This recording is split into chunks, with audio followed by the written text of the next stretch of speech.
52주입니다. 52주. 실제 쉬운 일이 아니에요.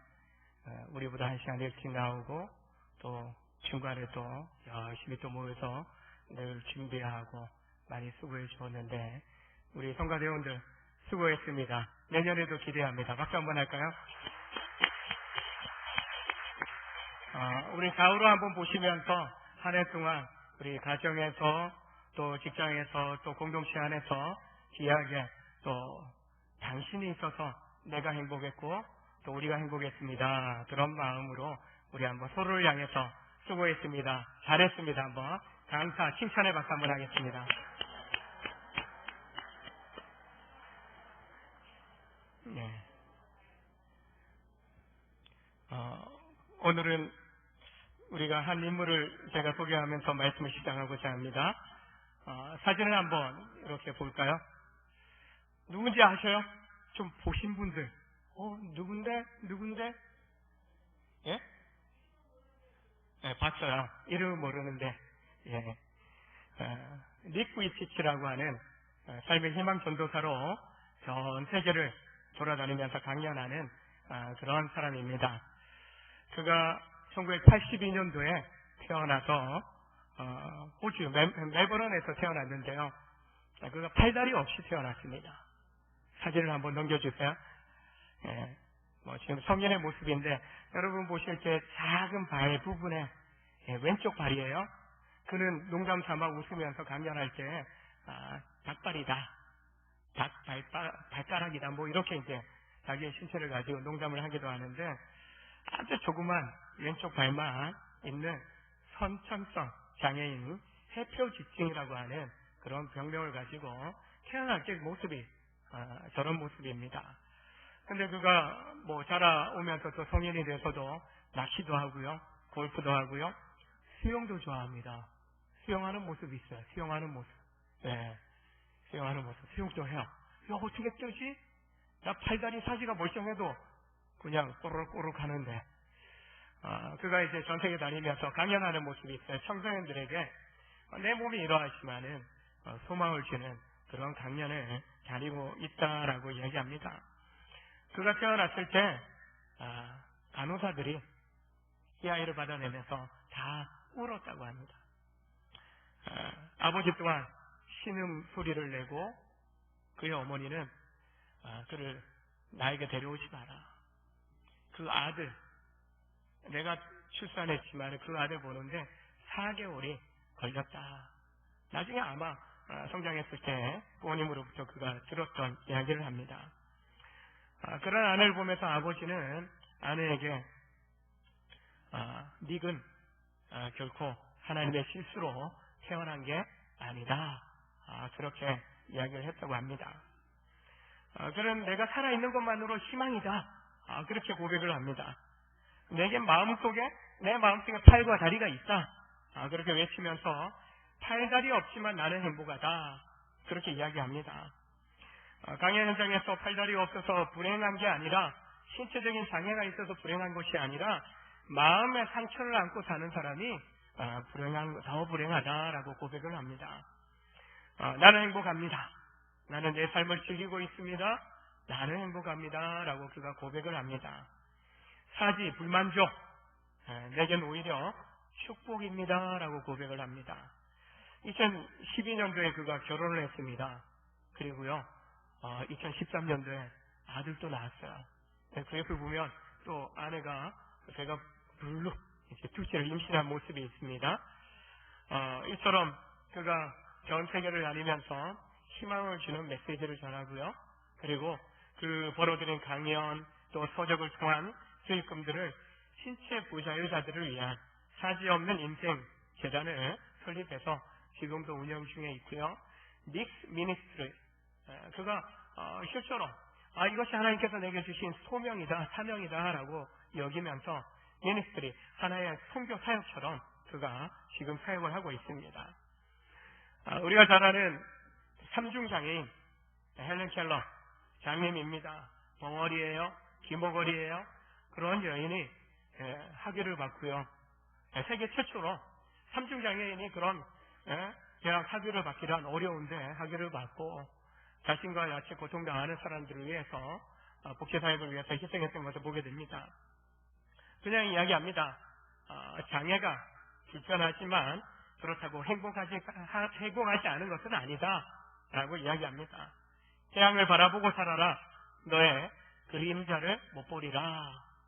나의 어두운 면만, 단점만 보지 말고 나의 장점을 보라는 겁니다.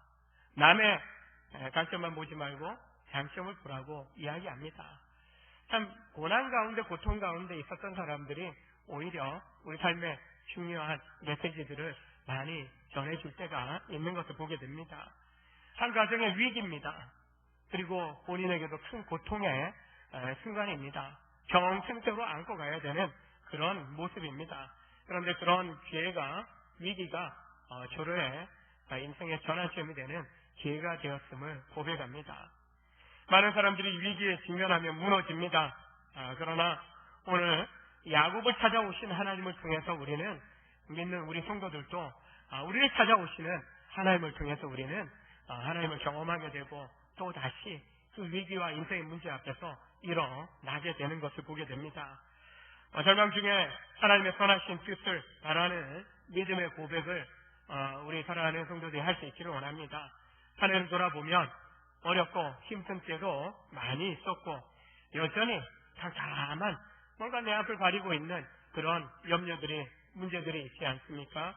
그럼에도 그 위기를, 그 인생의 문제 앞에서 오히려 내게 하나님 기회를 주시려는가? 이것이 어떤 하나님의 뜻일까? 우리가 물을 수 있기를 원합니다. 야곱에게 임하신 하나님께서 여러분에게도 찾아와 그리고 말씀해 주실 것을 기대하고 소망하시기를 원합니다. 한 20여 년, 30년 가까운 세월 속에서 야곱은 열심히 달려왔어요. 가나안 아람 하란 땅에서 20년 노예 같은 종살이를 그가 했습니다. 한 몫을 챙겨서 나오면서 외삼촌과 그의 가족과 한판 맞짱 떠야 되는 위기에도 공면했습니다. 그러나 하나님의 은혜로 그 위기를 이겨내게 되고요. 형 에서와의 만남 속에서도 야복 강가에서 간절히 하나님 축복해달라고, 부르시셔달라고 씨름 한판 하며 매달렸을 때 하나님께서 그에게 축복해 주셨습니다. 이름도 이스라엘이라 새 이름을 주시면서 그를 향한, 그뿐만 아니라 그의 자손들을 향한 놀라운 계획을 약속해 주신 것을 보게 됩니다. 이처럼 그가 이제 그 험난한 시간들을 20여 년 살아오면서 지친 거예요. 열심히 달려오다 보면 지치게 됩니다. 교회 공동체 안에서, 가정 안에서도 지쳐요. 그래서 매너리즘에 빠지고 또한 여러 가지 또한 정말 낙심하기도 하고 내가 열심히 살아왔지만 제대로 살아온 거야, 제대로 달려온 거야 회의에 빠지기도 합니다. 그럴 때 무엇이든지 다 내려놓고 쉬고 싶은 마음들이 생기죠. 형 에서와의 깊은 그 고를 해결함 받고 나서 야곱이 선택한 것은 곧장 가나안의 중심부 약속의 땅으로 들어가지 않고 세겜 땅 앞에 숲곳에 집을 짓고 그리고 우리간을 짓고 짐승들을 돌보는 그런 여러 해 동안 머무르면서 정착하는 삶을 시작하게 됩니다. 그러던 중 어느 날 딸 디나가 세겜 성읍에 나갔다가 이제 세겜 족장으로부터 이제 성추행을 당하게 돼요. 어려움을, 부끄러운 일을 당하게 돼요. 그 소리를 전해 들은 야곱이나 그의 가족들이 큰 분노, 어찌할 수 없는 큰 근심에 사로잡혀요. 이것을 어찌할까? 이 고통을 어떻게 극복할까? 주저주지 않은 그 아버지 대신에 아들들이 나섭니다. 세겜 족장이 찾아와서 딸기나 나랑 결혼하게 해주십시오. 그렇게 요청을 합니다. 그러나 이방인들과의 그런 통혼을 금하셨던 하나님입니다. 그 부분에 대해서 할례받지 않은 너희들과 우리가 통혼할 수 없다. 그들은 우리의 딸을 너희에게 주고 너희의 딸을 우리에게 달라라고 요구하지만 할례받아라. 실제로 그렇다면, 그런 조건이면 우리가 남자들 다 할례받겠다. 그렇게 약속을 하고 할례를 해놨습니다. 그런데 디나의 친오빠들인 시몬과 레이가 사람들이 끌고 가서 그 고통 가운데 있는 세겜 족속의 남자들을 다 죽여버립니다. 그 소식 듣고 나머지 야곱의 아들들이 올라가서 약탈합니다. 사람들을 종으로 삼습니다. 끌고 와서. 그 이야기를 들을 때 야곱이 큰 두려움에 사로잡히게 됩니다. 이 주변에 있는 족속들이 가만히 있지 않는다는 거예요. 그들이 연합해서 공격해 온다면 어찌할까? 아들들에 대하여 그들의 행위에 대하여 죄를 정죄하면서 판단을 내립니다. 그럴 때 머뭇거리던 아버지에 대해서 오히려 막 흥분하고 따져 묻는 아들들의 모습입니다. 낯선 땅에서 이제 큰 위기 다 2번 겪어왔는데 이제 다 죽었구나. 빼도 박도 못하겠구나. 왜요? 사람 죽였어요. 한 족속을 멸족시켰어요. 하나님 보실 때에도 결코 아름다운 일이 아니었던 겁니다. 절망만이 찾아오는 그때 바로 하나님이 야곱에게 찾아오십니다. 그에게 그리고 말씀합니다. 일어나 올라가라. 일어나 베델로 올라가라. 일어나라 올라가라. 이거는 변화를 요구하는 말입니다. 현재의 삶을 떠나서 새로 목표를 향해서 올라가라는 겁니다. 야곱 자신뿐만이 아니에요. 지금 처음 떠날 때는 베델에서 하나님께서 홀홀단신 야곱과 만나셨고 그에게 그와 그의 자손을 향한 가나안 약속의 땅에 대한 언약을 맺고 축복을 약속하셨죠. 그러나 이제 바다나름에서 돌아와서 가나안 지경에 들어온 시점에서 이제 그와 더불어 그의 자손들과 언약 맺기를 원하시는 하나님의 뜻이 있는 것을 보게 됩니다. 야곱과 집안을 향해서 변화가 필요하다라고 말씀하고 있는 겁니다. 예, 야곱은 그 즉시로 그 말씀대로 순종합니다. 가족들을 향해서 일어나 베델로 올라가자. 내가 형태여서 도망치 하던데 나를 만나주셨던 그 베델 그곳으로 올라가자라고 말하고 있는 겁니다. 하나님께서는 우리의 가정을 향하여 우리 개인을 향하여 우리 원정 공동체 교회를 향하여서도 변화에 도전하고 새로운 비전을 꿈꾸기를 원하시는 겁니다. 때로는 오랜 믿음 생활을 달려왔지만 우리는 새로운 변화, 새로운 비전을 꿈꾸는 것에 대해서 머뭇거릴 때가 있어요. 무슨 또 새 일을 합니까? 그러나 우리는 그렇지 않아서 새 사람 된 이후로 날마다 하나님 부어주시는 새 생명의 은혜 가운데 살아가야 할 줄로 믿습니다. 늘 새로움이에요. 예? 우리 합동치 교단이 개혁 보수 신앙을 가지고 있어요. 예? 보수라고 하면 어떤 전통을 보수하는 것이지만 개혁이에요. 날마다 새롭게 주시는 하나님의 말씀 앞에 서야 한다는 겁니다. 50년을 달려왔습니다. 50년을. 6년이에요. 반백년이에요. 머뭇거릴 수 있는, 몸살일 수 있는, 뭔가 새로운 변화에 귀층거릴 수 있는 연령이 된 거예요. 나이가 된 거예요. 그러나 하나님 말씀이 임하고 하나님 우리에게 변화하라고, 일어나라고, 그 상황 속에서, 그 세상 속에서, 그 머뭇거림 속에서 일어나 올라오라고, 내가 보여주는 새로운 땅을 향하여, 비전을 향하여 나아가라고 말씀하실 때 우리는 일어나야 하는 겁니다. 도전할 수 있어야 되는 겁니다. 내가 변화되지 않고 내가 일어서지 않으면서 자녀들을 향하여 너 일어나 이 자식아, 이게 됩니까? 안 돼요. 내가 일어나야 됩니다. 내가 깨어 일어나야 됩니다. 내가 아름다운 신앙의 뒷모습을 보여줘야 진정한 신앙의 유산을, 믿음의 유산을 우리 자녀들에게 물려줄 수 있는 겁니다. 변화와 새로운 도전 두려워하십니까? 두려워하지 마십시오. 하나님께서 그 변화를 이끌고 계시고 그 변화를 인도하고 계시기 때문에 내가 할 수 있을까? 내 힘으로는 안 되는 거예요. 내 힘으로 그렇게 노력해본 사람이 야곱 아닙니까? 근데 그의 고백은 하나님이 함께 하셔서, 하나님이 도와주셔서 내가 이렇게 축복받았음을 그는요 고백을 하고 있는 것을 보게 됩니다. 이제 다시 큰 위기 속에 봉착하게 된 그에게 하나님 찾아오셔서 일어나 베델로 올라가서 거기서 거주하며 내가 내 형 에서의 낯을 피하여 도망치던 때 내게 나타났던 하나님께 거기서 제단을 쌓아라. 야곱도 길 떠나면서 하나님 앞에 언약 맺고 나서 언약 맺으신 하나님 앞에 그가 소원하기를 내가 다시 돌아오면 하나님 앞에 와서 이 돌기둥의 중심으로 제단을 쌓고 11조를 드리겠습니다. 예물 드리겠습니다. 그렇게 고백을 합니다. 이제 그 약속 지키라는 겁니다. 네가 땅을 주고 세겜 땅을 샀어요. 거기 그 자리 그리고 머물러 있는 그 땅은 우상숭배의 땅인 거야. 하나님이 약속하신 땅이 아닌 거야.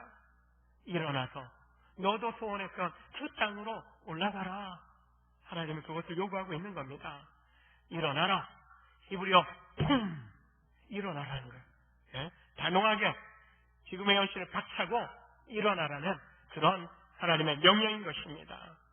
베델로 올라가라고 이야기합니다. 엘로헤 이스라엘 하나님, 이스라엘의 하나님, 세겜 땅 앞에서 땅 사고 집 짓고 나서 제단 쌓고 하나님, 이스라엘의 하나님, 야곱의 하나님 그렇게 고백했던 야곱이지만 아니 거기 말고 베델로 올라오란 말이야.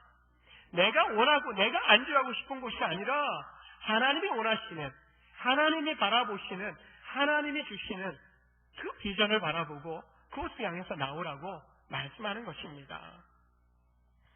하나님은 우리를 부르셨을 때 우리 인생을 향하여 하나님 기뻐하시는 인생 가기를 원하시는 겁니다. 그러나 때로는 우리는요 여전히 내가 원하는 내 방식을 고집할 때가 있는 것을 보게 됩니다. 내려놔야 됩니다. 과거에 어떠한 삶을 살아왔든지 지금 하나님께서 또한 새해 우리 자신을 향하여, 가정을 향하여, 교회공동을 향하여 주시는 말씀들이 있다면, 약속들이 있고 비전이 있다면 우리는 그것을 향해서 나아가야 됩니다. 다 갈아엎는 것은 아닙니다. 그러나 깨지고 또한 상하고 그리고 제거해야 될 부분들이 있다면 새롭게 하나님의 전능하신 손길 아래서 우리는 세워갈 수 있어야 됩니다. 빚어갈 수 있어야 되는 것입니다. 다시 찾아오신 하나님 앞에서 그가 잊고 있었던 언약이 되살아난 거예요.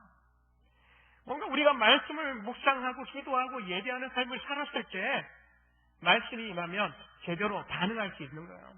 왜 매일 성경 묵상하자고 합니까? 제대로 나를 향하신 메시지가 임할 때, 하나님 뜻이 임할 때 들은 말씀이 있어야 이것이 하나님의 음성이네. 사무엘도 어린 나이에 음성 들었지만 몰라요. 경험이 없거든요. 사무엘아 사무엘아 엘리 제사장이 부른 줄 알고 계속 달려갑니다. 하나님 음성 듣지 못했던 엘리도요 처음에 몰라요. 두 번째도 몰라요. 세 번째쯤 되니까 하나님이 이 아이를 부르시는구나. 내 시대는 지나갔고 이 아이를 통해서 하나님이 믿음의 바톤을, 영적 제사장의 바톤을 이어가시는구나. 세 번째 오니까 다시 한번 부르시면 말씀하옵소서 주의 종이 여기 있나이다. 첫 경험이 중요한데 우리는 약속의 말씀을 왜 묵상해야 됩니까? 제대로 하나님 말씀하실 때 듣고 반응하기 위해서 묵상해야 되는 겁니다. 야곱은 기억하고 있었던 거예요. 그리고 하나님 말씀이 임하자 가까운 시일 내에 떠나오면서도 말씀이 임했고 야복 강가에서 영적 씨름을 하지 않았습니까? 그 씨름 가운데서 이미 큰 은혜 축복 받았던 경험이 있어요. 다시 살아난 겁니다. 말씀 앞에 서니까 자기 자신과 자기 집안의 상황이 눈에 들어오는 겁니다. 집안 곳곳을 쳐다보니 우상들로 가득 차 있는 거예요. 올라가려면, 변화하려면 먼저 일어나야 되는데 무엇에서 일어나야 됩니까? 죄악된 삶으로부터 일어나야 됩니다. 내 중심적인 삶으로부터, 내 생각, 내 뜻으로부터 우리는 일어날 수 있어야 됩니다. 그리고 정결함으로, 빈마음 빈손으로 하나님 앞에 나아갈 수 있어야 하는 것입니다. 이절을 보면 회개를 촉구합니다. 너희 중에 있는 이방 신상들을 버려라. 이방 족속들 틈에 그 앞에서 정착하고 있으니까 모든 이방 신상들, 이방 신앙의 영향력을 받고 있었던 거예요. 너희 이방 신상들을 다 버려라. 지방 곳곳에 산재에 있었던 우상들, 라헬은 아버지 집의 조상신 드라딘까지 훔쳐갖고 나왔어요. 그것조차도 사람들이 귀에 꽂았던 귀걸이, 액세서리, 그것도요 우상 숭배를 상징하는 그런 액세서리였던 거예요. 다 가지고 나오라고 합니다. 그리고 정결케 하라. 옷을 받고 입어라. 하나님 만날 뭔가 마음의 자세를 준비하라는 거예요. 옷을 바꾸는 것은요, 내 지금의 삶과 신분을 바꾸는 것을 이야기합니다. 내 지금의 삶의 상황을 벗어버리고 새로운 삶으로 나아가야 한다라고 이야기하는 겁니다. 완전한 변화를 이야기하는 겁니다. 집안 식구들이 가져온 모든 우산 신산들을 모아다가 세겜 근처에 상수리 나무 아래 구덩이 파고 다 묻어버립니다. 묻는다라는 것은 완전한 청산, 제거를 이야기합니다. 묻고 팍팍 밟아버리는 거예요. 죽은 시체, 죽은 짐승의 사체를 묻어버립니다. 죽은 우상을 숨기지 말고 지금 죽음의 땅 가운데 죽음의 족속 우상 숭배의 땅에서 죽음의 신들을 섬겼던 그들에게서 떠나 그것을 다 묻어버리고 살아계신 하나님의 말씀에 순종하여 하나님께로 나아가자라고 이야기합니다. 여러분, 한 해를 돌아보며 아직까지 제가 하지 못한 것이 있다면 무엇입니까? 나로 하여금 하나님 앞에서 일어서지 못하게끔, 하나님 앞에 온전히 올라가지 못하게끔 하는 것이 무엇입니까? 하나님 마무리 짓는 이 3일의 시간 속에서 제거하고 묻어버리는, 단번에 될 수는 없을 겁니다. 그러나 고백하고요, 또 고백하고요, 진정성 있게 하나님 앞에 올라가 보는 겁니다. 그리고 믿음으로 일어나 새해 하나님 앞에서 다시 하나님 주시는 비전을 붙잡고 달려 나가실 수 있기를 원합니다. 야곱은 바로 그 찾아오신 하나님 붙잡은 거예요. 집안을 보면은 실패한 거예요. 예? 집안을 이 모양 이대로 내가 방치한 것에 대한 죄책감 그제서야 지을 수 있는 거예요. 주저앉지 않아요. 머뭇거리지 않아요. 단호하게 명령한 대로 제거하는 겁니다. 묻어버리는 겁니다. 그리고 깨끗하게 준비해서 올라가자. 가장입니다. 집안의 모든 상황 내가 책임지고 나도 바꿀게. 바꾸자. 바꾸고 올라가자. 그렇게 요구하고 있는 겁니다. 하나님의 은혜를 간절히 사모하는 마음이 뜨겁게 일어나는 거예요. 그 즉시로 그가 그 말씀에 순종하고 있는 겁니다. 지금은 세겜 땅 앞에 정착하고 있지만 베델로 올라가자라고 이야기합니다. 베델은 하나님의 집이에요. 하나님의 집으로 올라가자. 하나님의 집으로 올라가자. 이것은 하나님의 집이 아니고 세상의 땅이라는 거예요. 하나님의 집으로 올라가서 그분이 주시고자 하는 약속과 축복을 경험하자라고 말하고 있는 겁니다. 여러분, 이제까지 경험했던 은혜의 자리가 어디입니까? 주님과의 첫사랑이 깃든 곳이 어디입니까? 모교회 또 처음 세례받았던 곳 다양한 곳이 있을 것입니다. 어디든지 언제든지 하나님 우리와 함께 하는 곳이라면 그것이 은혜의 자리가 될 수 있을 것입니다. 기도하는 자리, 말씀 듣는 자리, 예배하는 자리, 그리고 섬기고 봉사하는 자리가 은혜의 자리가 그 자리가 은혜의 자리가 될 수 있을 겁니다. 그러나 중요한 것은 언제라도 주일 한 번이 아니라 언제라도 주님 앞에 가정에 있어도 말씀으로 기도로 하나님 앞에 나아갈 수 있는 은혜를 사모하는 마음, 정말 하나님 바라보는 그런 삶의 자세를 가지고 살아가는 것, 그것이 너무나 중요하다는 겁니다. 그러니까 가장 중요한 것은요, 지금 자신만이 아니라 야곱을 향해서 올라가라 하실 때 혼자가 아니에요. 가정이에요. 가정. 나만 신실해서 안 되는 거예요. 가정이에요. 공동체예요. 함께 가야 되는 겁니다. 그래서 온 가정을 뒤집어 엎으면서까지 변화를 꾀하고 있고 올라가자라고 야곱은 선포하고 있는 것입니다. 그가 말씀에 온전히 순종함으로 온 집안이 주님 앞에 순종하게 되는 것입니다. 하나님의 음성에 귀를 기울이면 하나님이 위기 가운데서 살 길이 무엇인지 보여주시는 겁니다. 5절을 보면 사명 고울들로 크게 하나님이 두렵게 하셨으므로 추격하는 자가 없었다라고 합니다. 믿음으로 순종하고 일어나면 맡겨드리면 그 다음 모든 일은요 하나님이 책임져 주시는 거예요. 그 다음 일들에 대해서는 너무 우리가 계산할 필요가 없는 겁니다. 야곱은요 이 모든 거 묻어버리고 제가 하는 일들 오직 하나님 만날 그 준비만 합니다. 만약에 사람들이 연합해서 족속들이 연합해서 쳐들어온다면 움직이면 안 돼요. 움직이다 공격당하면 더 피해가 큰 거예요. 오히려 여기서 방어막을 구축하고 싸울 준비해야 돼요. 근데 하나님의 말씀 앞에 순종할 때 그 다음 문제에 대해서 전혀 고민하지 않습니다. 하나님이 책임져 주실 것에 대한 그는 경험이 있었고 약속을 받았고 확신이 있기 때문에 온전히 순종하고 있는 겁니다. 하나님께서 야곱이 기도했던 문제를 해결해 주신 겁니다. 야곱의 가정에 대한 보복하려던 주변 세력들의 연합을 하나님이 꺾으신 거예요. 막으신 거예요. 어떻게 꺾으셨는지 모르겠지만 오히려 그들을 더 두렵게 만들어 놓으셨어요. 한마디로 라반에게 나타나셔서 야곱에게 대하여 너 협박하지 마, 공갈하지 마, 다시 다 하란으로 바다나람으로 돌아가자고 공갈하지 마. 아마 그렇게 말씀하신 것처럼 아마도 그들에게 임하여서 크게 두렵게 하셨다라는 것은 야곱과 그 집안에 대해서 너희들 따라가지 마. 그 말씀하시지 않았을까라는 생각도 해봅니다. 근데 크게 두려워할 정도로 그들은 얼마나 큰 공포감에 휩싸이게 만드셨는지 우리는 한번 상상해 보아야 할 것 같습니다. 아무도 야곱 집안이 베들로 올라가는 길에 이때다 싶어서 공격할 수 있지만 아무도 가까이 하지 않았다라고 말씀합니다. 말씀이 임하면 그 말씀 앞에 온전히 순종하시기 바랍니다.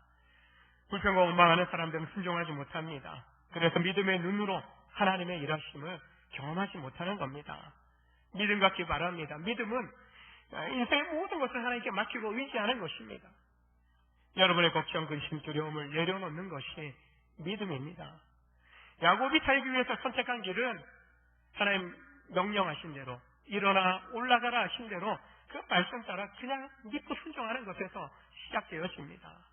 주변 족속들, 주변 상황들, 주변 문제들 생각하지 않고 오직 하나님만 바라봤던 것입니다.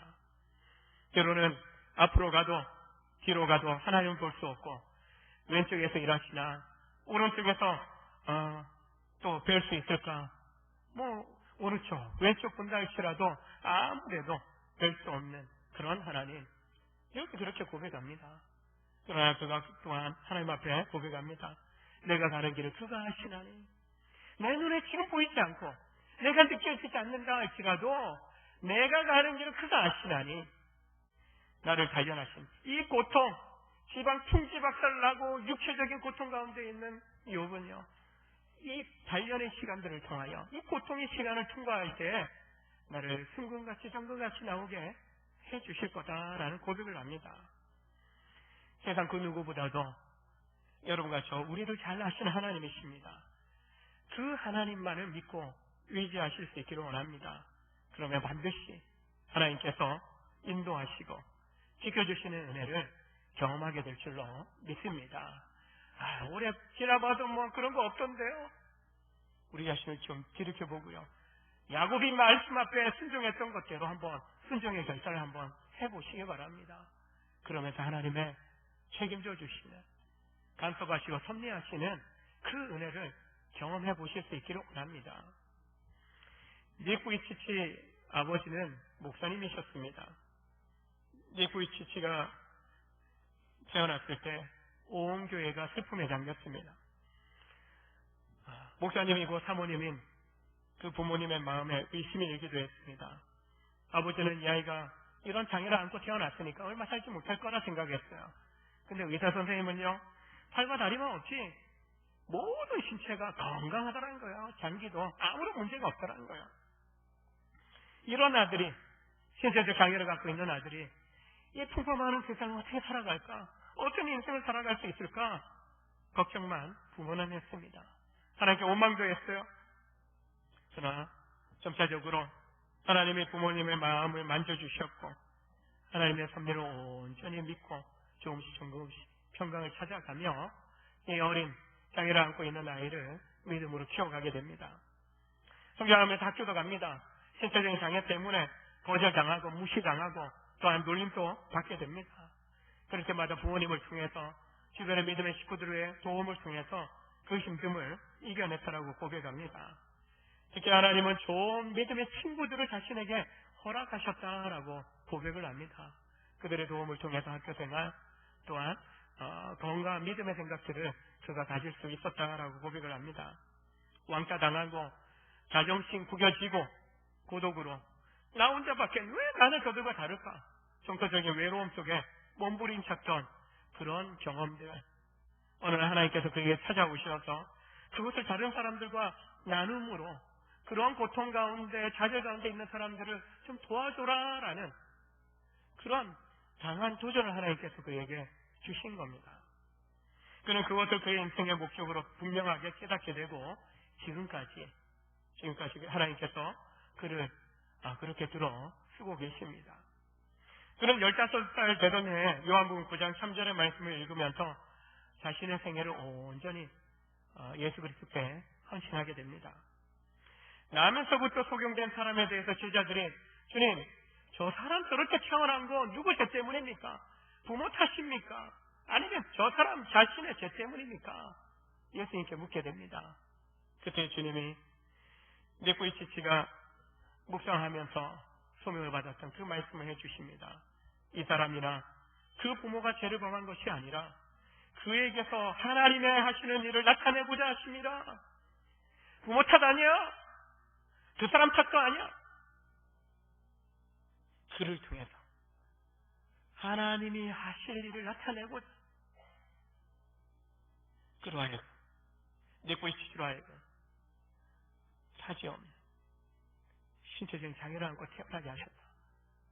니은요 그렇게 자신의 신체적인 장애에 대하여 하나님이 하시고자 하는 일을 위해서 나로 하여금 이 모양대로 이 모습대로 태어나게 하셨다라는 확신을 갖고 온전히 하나님이 나를 들어서 어떤 일을 쓰시게 될지 어떤 일들도 비장애인조차 할 수 없는 그런 경험들. 여러분 바다에서 이 보드 타는 거 할 수 있습니까? 이 사람 잘 타요. 아까 사진에서 보신 수영요 잘해요. 아까 배영 모습인데 저보다 잘하는 것 같아요. 킥보드 타는 거야. 이분의 유일한 소망이 요즘 자동차 장애인들 위한 자동차들도 나오기 때문에 이미 나와 있기도 하지만은 자동차 운전하면서 내 혼자 이 모든 옷 입고 그리고 글 쓰고 그리고 식사하고 그리고 모든 대소변 가리고 이거 혼자 다 해요. 운전하는 거 나를 위한 운전할 수 있는 차가 나오면 그거 다른 사람 의지하지 않고 나 혼자 강연장 다니면서 강연하고 복음 전하고 싶다. 그렇게 고백을 합니다. 신체적 장애를 갖고 있어서 장애인이 아닙니다. 정신적 장애, 영적 장애를 갖고 있는 사람은 일어나지 못하고 일어나려고 하지도 않는 경우가 있습니다. 믿음으로 주를 향해 올라가야 하는데 올라가지 않는다는 겁니다. 사랑하는 여러분, 건강한 것이 하나님의 은혜입니다. 또 다르게 때로는 비정상적으로 비정상적으로 세상의 기준으로 보면 비정상이지만 하나님 보실 때에는 정상인, 하나님의 형상인 그 어떤 모습으로 다양하게 있다 할지라도 그것이 하나님의 은혜의 통로가 될 수 있다는 것을 우리는 결코 잊지 말아야 됩니다.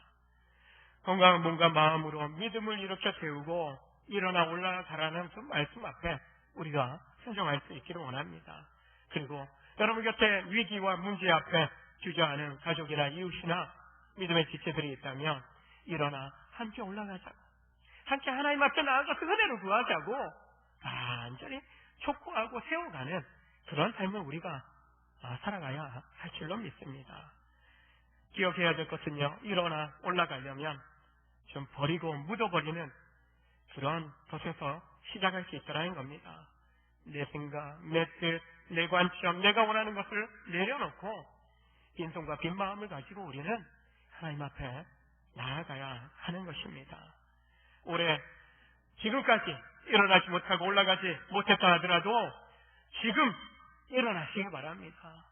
그리고 새해 2020년 밝아오는데 그 해가 다시 여러분이 믿음으로 일어나는, 다시 한번 하나님의 약속을 붙잡고 일어나고 주님께로 올라가는 복된 믿음의 신령들 다 되시길 주의 이름으로 축원합니다. 기도하겠습니다.